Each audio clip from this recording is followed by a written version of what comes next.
So the wind is, the direction's, it's very light, but it's starting to change, isn't it? When I spoke to Marcos Oliveira about 8 o'clock this morning, I said, is it going to hold? He said yes until lunchtime.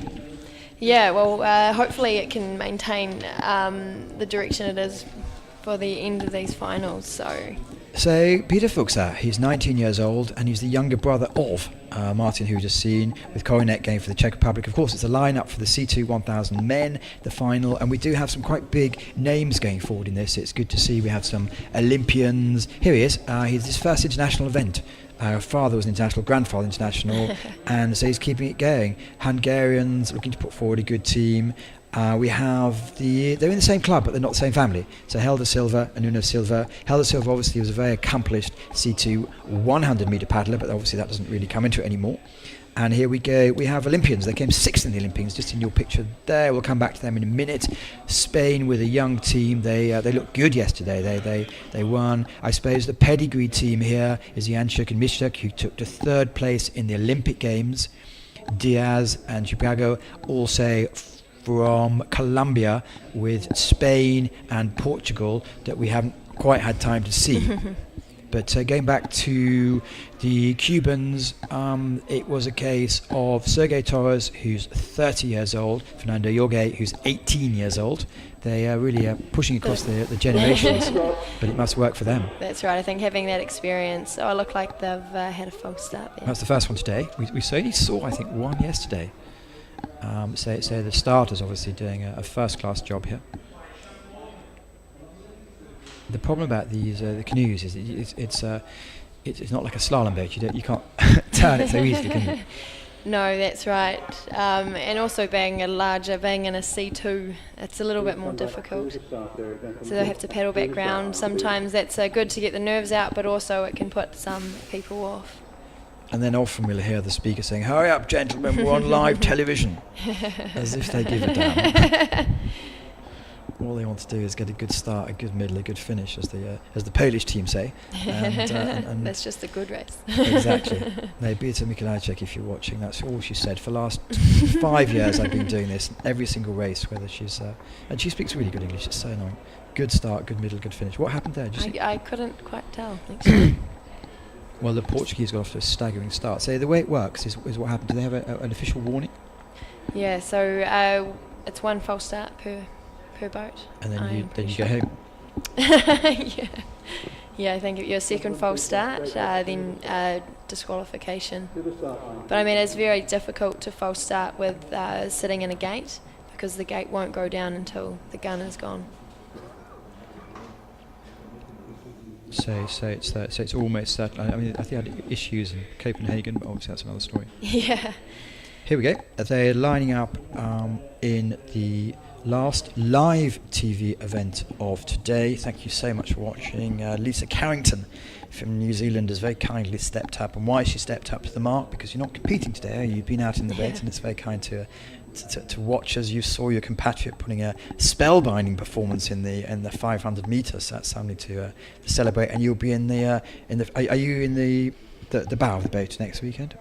Yes, I'm in the front. So yep, I will be. I'm in the front for both K2s, but still in seat 2 for that K4. And then do you decide, or does the coaching staff decide what flows the better? Or Yeah. I think it's a team effort in figuring out what's the best way, and it's what's the best for everyone in the boat. So here they go. They have a clean start with white flag. Second time away, C2, 1,000 meters. We're supposed to. I think we might have a slight delay in the next awards ceremony because one of the C1s in the C2. Here we go. Looks like the Spanish have taken out a really good start there. But they have, haven't they? They have Alfonso Benefides, who does a lot of C1. He absolutely flies all the time. Yeah, that's right. These boats are moving at some great speed there, every stroke. Looking very strong there from the Spanish. As you can see, the Portuguese in lane 3 there, looks like they're coming through. What we saw yesterday with the Portuguese was because Helder Silva is a C1 200 paddler. They had a massive start, but they appeared to run out of steam at about the 500 metre mark. And I say because the 200 is no longer in the Olympics, he has to find a way to keep in the sport. So he's probably having a challenge adapting up at the moment. Yes, that's right. It's all about that fitness. So as you go, the Hungarians are coming through in lane 2 there. But the Hungarians have a huge tradition at this, don't they? They could probably put out 10 teams that would compete at this sort of level. Yes, they're always very strong in the C1 and always strong in the C2. As you can see there, they are looking very good coming through there. And we saw at the Olympics when Sebastian Brendel took the gold medal. He looked with I was doing the speaker out there, and I know the co-commentator, who was Portuguese, was getting very excited with that 100 metres to go. Then he started crying, and Brendel came over his round in and won the race as they did. Yeah. Here we go, but so far in lane number 4, it does look like the Cubans are certainly doing well. Of the 500. So, as I mentioned, Torres and Jorge.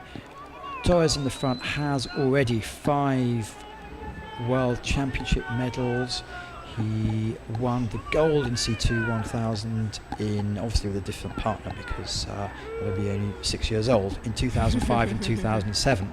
He's now found himself a young battery in the back. Yeah. And with the Cuban tradition in this, it's obviously they're bringing it forward very nicely. But at the moment, we will say at the bottom of our picture is it Ukraine here. They are looking very strong, as you've seen in the previous team boats. They've done something very similar, coming through strong in the finish.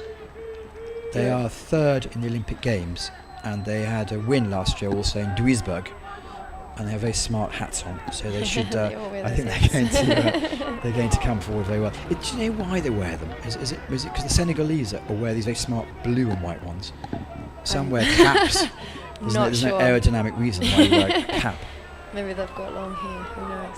But anyway, coming into 200 metres to go, it's very much a case of Cuba are looking to be not caught by Ukraine. That's right. Ukrainians did make a pounce for the Cubans, but it looks like the Cubans are going to fend off for first. The Spanish have come through. I think they're passing the Hungarians right now. So looking like Cuba have the force and the fitness to keep it up. Ukraine, they are really showing that they're still a solid performance after the Olympic Games performance. And we have a titanic battle for the 3rd place. It does look like in lane number 5, it looks like Spain's just going to take it, 3rd place. But the Cubans, well done. That's Sergio Torres and Fernando Jorge, who have a total age of 58, but an age difference of 12. It's like some sort of quiz, and they're absolutely delighted with themselves there. And, well, they look pretty upset, don't they? I mean, it's a tough race. Other emotions. Yeah.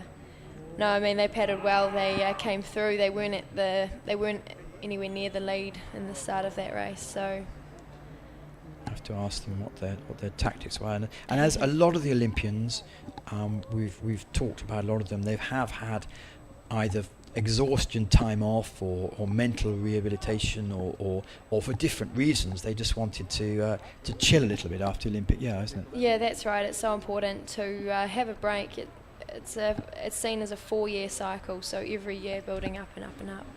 And you had, 15 minutes off? Or? I took 2 months off, so Okay. Doing nothing, so it's good. You see the Spanish just making it through there. Yourself, you've conquered the highest mountain twice in London and in Rio. Is it a challenge keeping the motivation, or is that an insulting question? No, I think I still have really similar motivations about my performances in my K1, so I obviously just want to keep being a better paddler, and there are more mountains to climb. So.